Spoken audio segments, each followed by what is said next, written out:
my registration classes. Hello, my dear student. This is Shivam Verma, your personal mentor guidance.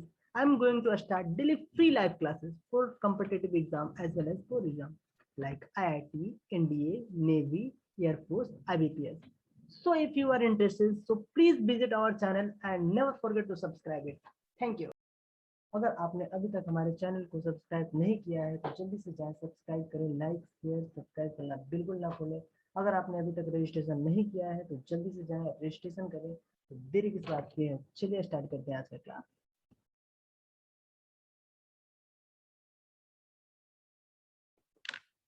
चलो start करते हैं आज का class. सबसे पहले हम लोग देखते हैं ऑप्टिक्स क्या है। Optics is a branch of physics that study behaviour and property of light. Optics क्या है बाबू? फिजिक्स का एक ब्रांच है जिसमें हम लोग किसके बारे में पढ़ते हैं? Property of light and behaviour के बारे में। लाइट की प्रॉपर्टी और उसके बिहेवियर के बारे में अगर हम लोग स्टडी करते हैं उसी को हम लोग क्या बोलते हैं? ऑप्टिक्स बोलते हैं। ऑप्टिक्स को दो भागों में बांटा गया है, एक को बोलते हैं रे ऑप्टिक्स, दूसरे को बोलते हैं वेव ऑप्टिक्स। ठीक है, ऑप्टिक्स दैट मीन्स क्या होता है? लाइट, लाइट को ही बोल रहा है ऑप्टिक्स। ठीक है, लाइट क्या है बाबू? Light is electromagnetic wave. ठीक है, इलेक्ट्रोमैग्नेटिक वेव का मतलब होता है कि लाइट एक ऐसी चीज है जिसको किसी भी मीडियम की जरूरत नहीं होती है। जितने भी हमारे यहाँ ऑब्जेक्ट हैं, जितने भी मान लो ऑब्जेक्ट है, उनको कुछ ना कुछ मीडियम होता है, ट्रेवल करने के लिए कुछ ना कुछ मीडियम चाहिए। ठीक है, लेकिन लाइट एक ऐसा इलेक्ट्रोमैग्नेटिक वेव है जिसको किसी भी मीडियम की जरूरत नहीं होती है ट्रेवल करने के लिए। ठीक है, आगे हम लोग देखते हैं।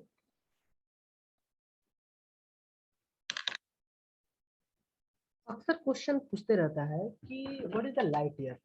लाइट ईयर निकालने के लिए सबसे पहले हम लोग क्या करते हैं? लाइट की स्पीड लिखते हैं 3 × 10⁸ उसके बाद 60 × 60 से मल्टीप्लीकेशन कर देते हैं, उसके बाद 24 से मल्टीप्लीकेशन कर देते हैं, और एक साल में जितने दिन होते हैं उससे मल्टीप्लीकेशन कर देते हैं तो हमारा लाइट ईयर निकल जाता है।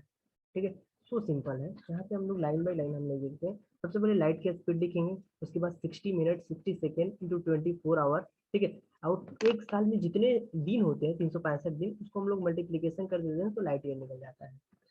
एक क्वेश्चन आ जाता है कि एस्ट्रोनॉमिकल यूनिट किसे कहते हैं। ठीक है, एस्ट्रोनॉमिकल यूनिट का मतलब होता है कि distance between centre of earth to centre of sun. देखो, सेंटर ऑफ अर्थ से लेके सेंटर ऑफ सन के बीच के डिस्टेंस को मेजर जो करता है उसी को हम लोग एस्ट्रोनॉमिकल यूनिट बोलते हैं। एस्ट्रोनॉमिकल यूनिट का मतलब होता है कि centre of sun to centre of earth के बीच के डिस्टेंस को जो मेजर करता है, ठीक है, उसको हम लोग क्या बोलते हैं? एस्ट्रोनॉमिकल यूनिट बोलते हैं। देखो, अब सोर्सेस ऑफ लाइट देखते हैं कि लाइट क्या किसका सोर्सेस है। ठीक है, तो there are two sources of light होता है, एक को बोलते हैं luminous source of light and दूसरे को बोलते हैं non luminous source of light. Luminous source of light का मतलब होता है जिसके पास खुद का अपना लाइट एंड हीट हो, उसे हम लोग क्या बोलते हैं? लुमिनियस सोर्स ऑफ लाइट हो गया। जैसे सन हो गया, सन के पास क्या है? उसका खुद की लाइट एंड हीट है। ठीक है, non luminous satellite, non luminous object जो होता है, नॉन लुमिनियस जो लाइट होता है उसे बोलते हैं जिसके पास खुद का अपना ना हीट हो ना लाइट हो। जैसे क्या हो गया? सेटेलाइट हो गया, मून हो गया। ठीक है, इन सब के पास क्या है बाबू? इन सबको क्या बोलते हैं? नॉन लुमिनस ऑब्जेक्ट बोलते हैं, non luminous source of light बोलते हैं। Non luminous source of light का मतलब होता है जिसके पास अपनी खुद की हीट एंड लाइट न हो, उसे हम लोग क्या बोलते हैं? नॉन लुमिनस लाइट बोलते हैं। ठीक है, उसके बाद हम लोग देखते हैं ऑब्जेक्ट किसे कहते हैं। देखो, ऑब्जेक्ट्स को तीन पार्ट्स में डिवाइड किया गया है। एक को बोलते हैं transparent object, translucent object and opaque object. देखो, ट्रांसपेरेंट ऑब्जेक्ट उसे बोलते हैं, ट्रांसपेरेंट ऑब्जेक्ट उसे बोलते हैं जिसमें टोटल ही लाइट जो हो पास कर जाए। ठीक है, जैसे कि ग्लास ले लो, ग्लास में क्या हो जाता है? टोटल लाइट क्या हो जाता है? पास कर जाता है, वन मीडियम से सेकंड मीडियम, वन मीडियम से अनदर मीडियम में क्या करता है? ट्रांसफर कर जाता है। ट्रांसलूसेंट ऑब्जेक्ट का मतलब होता है कि इसमें क्या होता है? सम रे ऑफ लाइट क्या करे? पास करे। ठीक है, कुछ रे ऑफ लाइट क्या करे? पास करे। ठीक है, कुछ लाइट की रेज जो है वो उसमें पास करे, वैसे ऑब्जेक्ट में जिसमें कुछ ही रे ऑफ लाइट क्या कर सके? एक मीडियम से दूसरे मीडियम तक ट्रांसफर कर सके, उसे हम लोग क्या बोलते हैं? ट्रांसलूसेंट ऑब्जेक्ट बोलते हैं।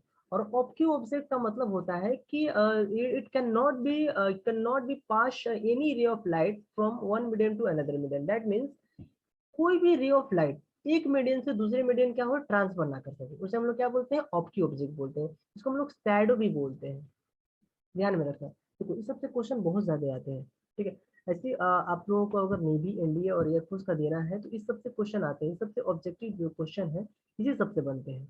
तो इस सबको माइंड में रखे रहना कि ट्रांसलूसेंट किसे कहते हैं, ट्रांसपेरेंट किसे कहते हैं, और ऑप्टिक ऑब्जेक्ट किसे कहते हैं। ठीक है,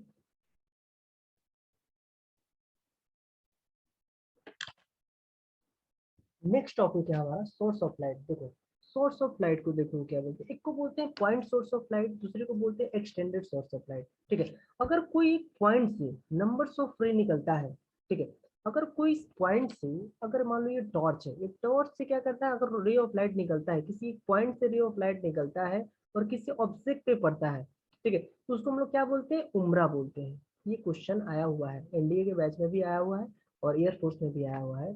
तो अगर कोई पॉइंट सोर्स ऑफ लाइट निकलता है, किसी पॉइंट से अगर रे ऑफ लाइट निकलता है, तो उसको हम लोग क्या बोलते हैं, याद रखना, उसको हम लोग क्या बोलते हैं, उम्रा बोलते हैं।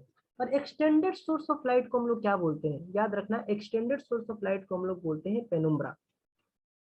उम्रा समझ में आ गया, उम्रा किसे कहते हैं, पॉइंट सोर्स ऑफ लाइट को हम लोग क्या बोलते हैं, उम्रा बोलते हैं, और एक्सटेंडेड सोर्स ऑफ लाइट को हम लोग क्या बोलते हैं, पेनुम्ब्रा बोलते हैं। अच्छा एक बात बताओ, इससे एग्जांपल दे सकते हो पॉइंट सोर्स ऑफ लाइट का। पॉइंट सोर्स ऑफ लाइट का हम लोग क्या एग्जांपल क्या हो जाएगा, हमारे पास टॉर्च हो गया। ठीक है, जो हमारे घर, जो घर में टॉर्च होता है, टॉर्च, ये क्या है, वो किसी एक पॉइंट से रे निकलते हैं और किसी ऑब्जेक्ट पे जाके पड़ते हैं, तो इसे हम लोग क्या बोलेंगे, पॉइंट सोर्स ऑफ लाइट। और पॉइंट सोर्स ऑफ लाइट को हम लोग क्या बोलते हैं, उम्रा बोलते हैं। और एक्सटेंडेड सोर्स ऑफ लाइट को हम लोग क्या बोलते हैं, पेनुम्ब्रा बोलते हैं। एक्सटेंडेड सोर्स ऑफ लाइट का मतलब हो गया, घर में जो एलईडी बल्ब लगा रहता है, वो क्या करता है, किसी लाइट निकलता है और वो भी, उसको हम लोग क्या बोलते हैं, उसको हम लोग पेनुम्ब्रा बोल सकते हैं।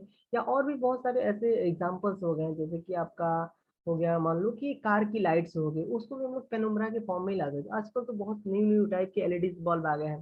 तो ये बेसिकली याद रखना कि पॉइंट सोर्स ऑफ लाइट किसे कहते हैं और एक्सटेंडेड सोर्स ऑफ लाइट किसे कहते हैं। पॉइंट सोर्स ऑफ लाइट को हम लोग उम्रा बोलते हैं और एक्सटेंडेड सोर्स ऑफ लाइट को हम लोग क्या बोलते हैं, पेनुम्ब्रा बोलते हैं। तो अच्छी जल्दी से इसको डायग्राम बनाना, तो डायग्राम बना लो, या माइंड में इसको लिखना है तो माइंड में ही बना सकते हो। ठीक है, जैसे आप लोगों को अच्छा लगे। चलो स्टार्ट करते हैं नेक्स्ट टॉपिक।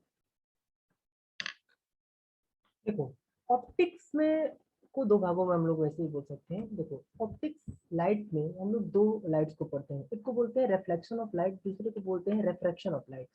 तो सबसे पहले हम लोग पढ़ेंगे आज रिफ्लेक्शन ऑफ लाइट, ठीक है, और टाइम मिलेगा तो हम लोग रिफ्लेक्शन भी आज देखेंगे, तो स्टार्ट कर देंगे। ठीक है, तो रिफ्लेक्शन ऑफ लाइट किसे कहते हैं, the bouncing back of light into same medium, that is known as reflection of light. जो रिफ्लेक्शन होती है, रिफ्लेक्शन होती है लाइट की, जो रिफ्लेक्शन होती है वो दो सरफेस में होती है, या तो वो स्मूथ सरफेस हो जाए, या तो क्या हो, रफ सरफेस हो।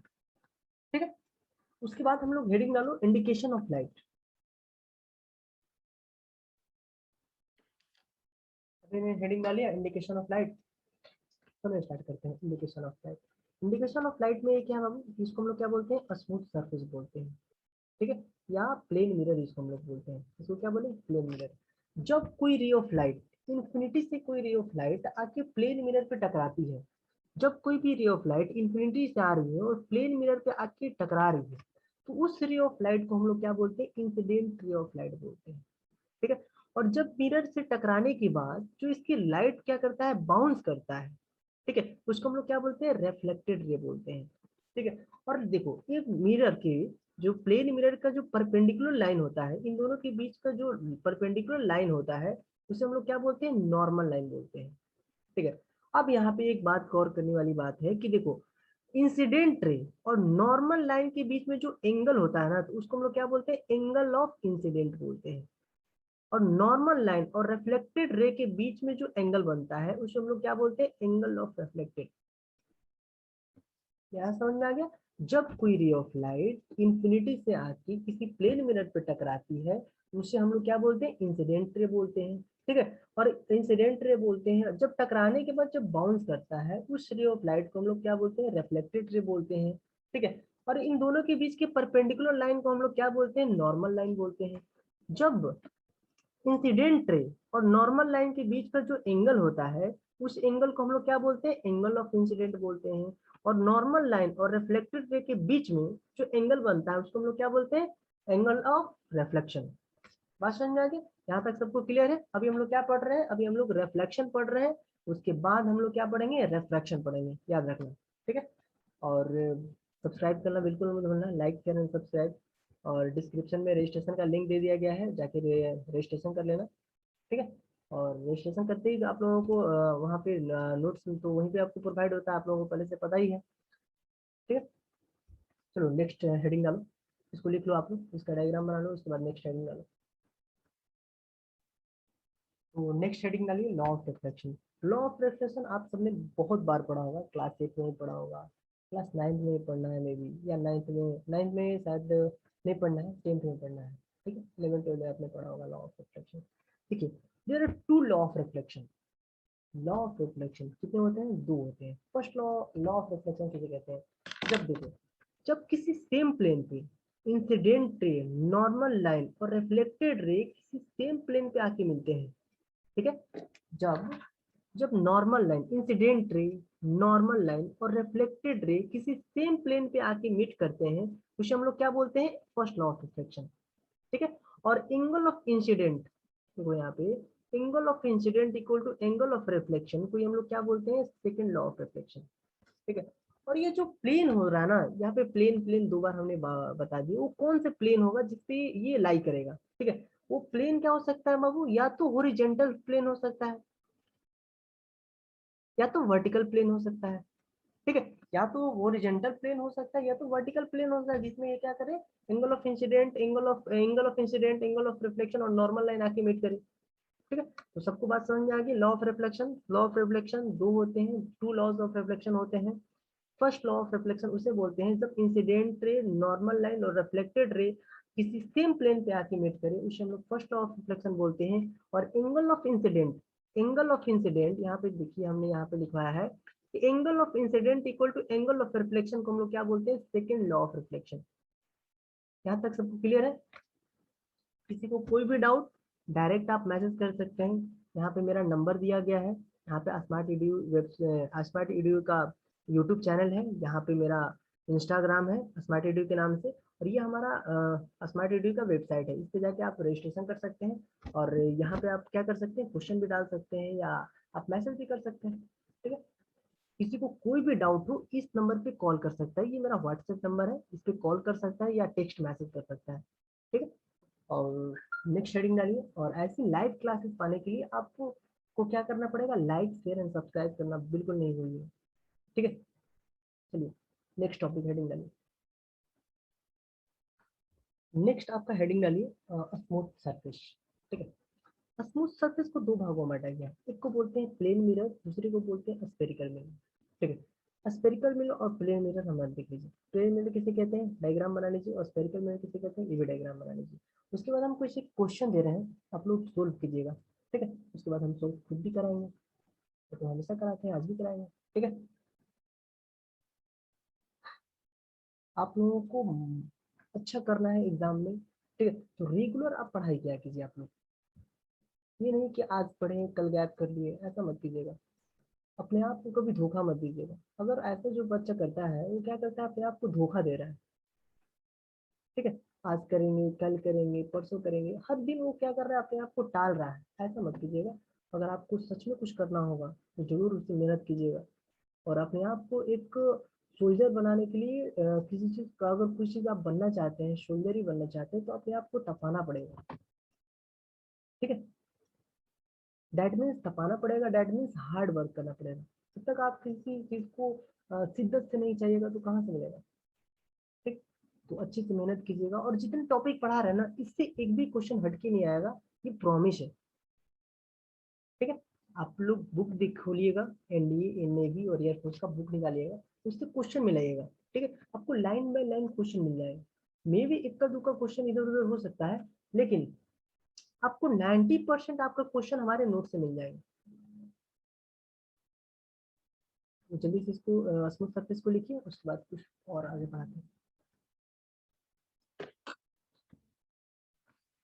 नेक्स्ट हमारा हेडिंग है, ये देखिए, तो आप किसी प्लेन मिरर के सामने खड़े होते हैं, तो आप जितने डिस्टेंस पे खड़े होते हैं, देखिए अगर मान लो कोई ऑब्जेक्ट है किसी प्लेन मिरर के सामने, क्या है बाबू? खड़ा है, तो ये जितनी इसकी डिस्टेंस है, उतना ही इसका इमेज भी उतना ही डिस्टेंस से बनेगा। याद रखना, जब कोई भी ऑब्जेक्ट प्लेन मिरर के सामने अगर खड़ा होता है, जितने डिस्टेंस पे वो खड़ा रहता है, उतना ही और डिस्टेंस पे उसकी इमेज भी बनती है। जैसे ये ऑब्जेक्ट है, मान लो ये 5 मीटर के डिस्टेंस पे खड़ा है, तो इसकी इमेज भी कहाँ बनी बाबू, 5 मीटर के डिस्टेंस पे ही बनी। इसकी इमेज मिरर के अंदर भी इसकी जो इमेज बनी 5 मीटर के डिस्टेंस पे बनी, ठीक है। अगर मान लो ये ऑब्जेक्ट है, ऑब्जेक्ट का हाइट जो है 6 फीट है, तो इसकी इमेज की हाइट भी क्या होगी, 6 फीट होगी। याद रखना यहाँ पे।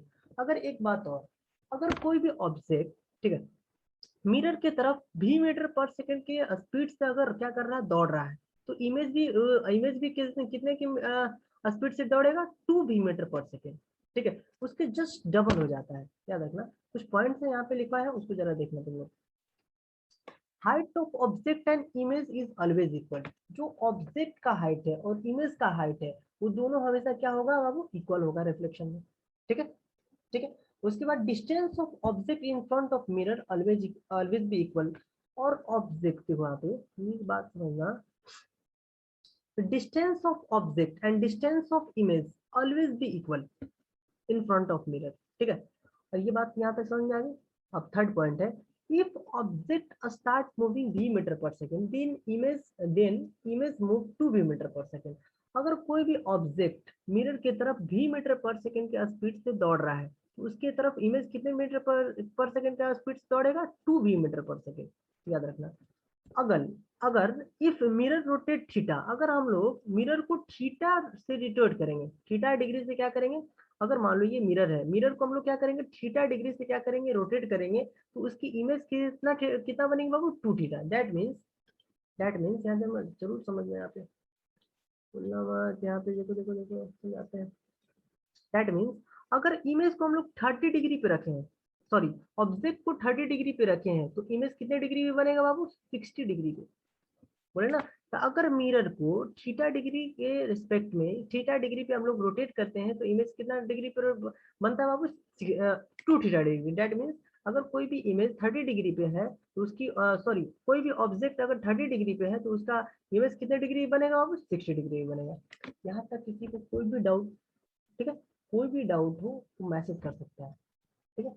नंबर है मेरा, व्हाट्सएप नंबर है, तो मैसेज कर सकता है, ठीक है। और डिस्क्रिप्शन में रजिस्ट्रेशन का लिंक दे दिया गया है, रजिस्ट्रेशन जरूर कर लें आप। अगर आप नए स्टूडेंट हैं तो रजिस्ट्रेशन कर लें, ठीक है। रजिस्ट्रेशन करिएगा तभी आपको मॉक टेस्ट प्रोवाइड हो सकता है। मॉक टेस्ट और ये जो भी पढ़ाया जा रहा है, इसके अलग से नोट्स है, ठीक है। और इसके जितने भी नोट्स आपको चाहिए, और उसको अगर आप जब तक रजिस्ट्रेशन नहीं करेंगे तब तक आपको नोट्स प्रोवाइड नहीं होगा, ठीक है। ये फ्री क्लासेस है, ठीक है। और आपको अगर लाइव क्लासेस चाहिए तो आप इस नंबर पे फ़ोन करें, और वेबसाइट का लिंक दे दिया गया है, इस पे आप जाके रजिस्ट्रेशन कर सकते हैं, ठीक। एक क्वेश्चन और है, उसको सॉल्व करा देते हैं। अभी टाइम लगेगा, देखिए। अभी ऑप्टिक्स जो है, ऑप्टिक्स नॉर्मली आपको कम से कम 6 से 7 दिन लग जाएंगे, ठीक है। आप लोग रेगुलर ज्वाइन हो जाइए, सब्सक्राइब कर लीजिए, ताकि आपको रोज हर दिन का क्या क्या मिल जाए, वीडियोस मिल जाए, लेक्चर मिल जाए, ठीक है। तो अभी एक क्वेश्चन दे रहे हैं, उसको कंप्लीट कर लीजिएगा, उसके बाद नेक्स्ट टाइम लोग चलते हैं।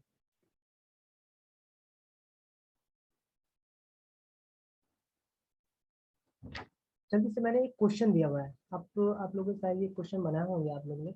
और ये याद रखना, ये कि जो क्वेश्चन है, इससे रिलेट करके बहुत से क्वेश्चन पूछे जाते हैं। मतलब बहुत से भी नहीं पूछे जाएंगे, तो एक क्वेश्चन तो आपको रेगुलर पूछा जाता है, ठीक है। किसी भी एग्जाम में, आईबीपीएस हो गया, या मान लो ये एनडीए हो गया, एयरफोर्स हो गया, नेवी हो गया, एक क्वेश्चन इससे जरूर पूछता है। अगर मान लो कोई भी ऑब्जेक्ट बोल रहा है, जब कोई भी ऑब्जेक्ट 30 डिग्री के एंगल पे स्टैंड है, खड़ा है, तो उसकी कितनी इमेज बनेगी, ठीक है।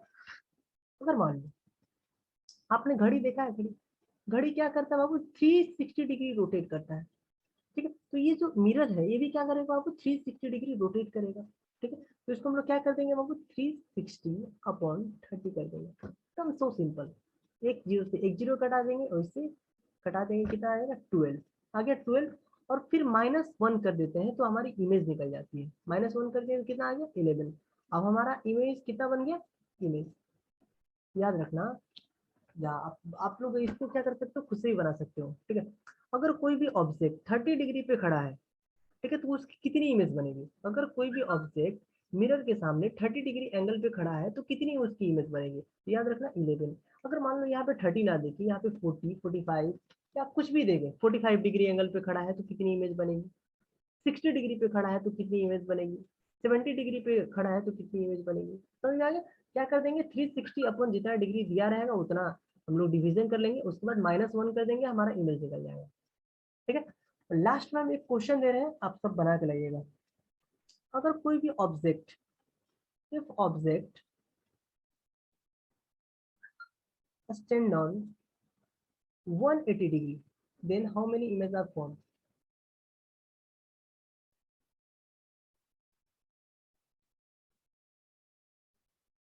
Then how many images are formed? ये आप लोगों का SW है, लिख लो। ऐसा क्लास चल रहा है तो यूट्यूब की क्लास ही है, लेकिन SW तो है, अभी सब लोग लाइव है, लाइव हो तो ठीक है। जल्दी से क्वेश्चन आप लोग लिख लो और इसको सोल्व करके और मैसेज में आपने कमेंट में कर देना है। ठीक है, चलो फिर बाय, जय हिंद, जय हिंद दोस्तों, बाय बाय। ओके, फिर मिलते हैं कल।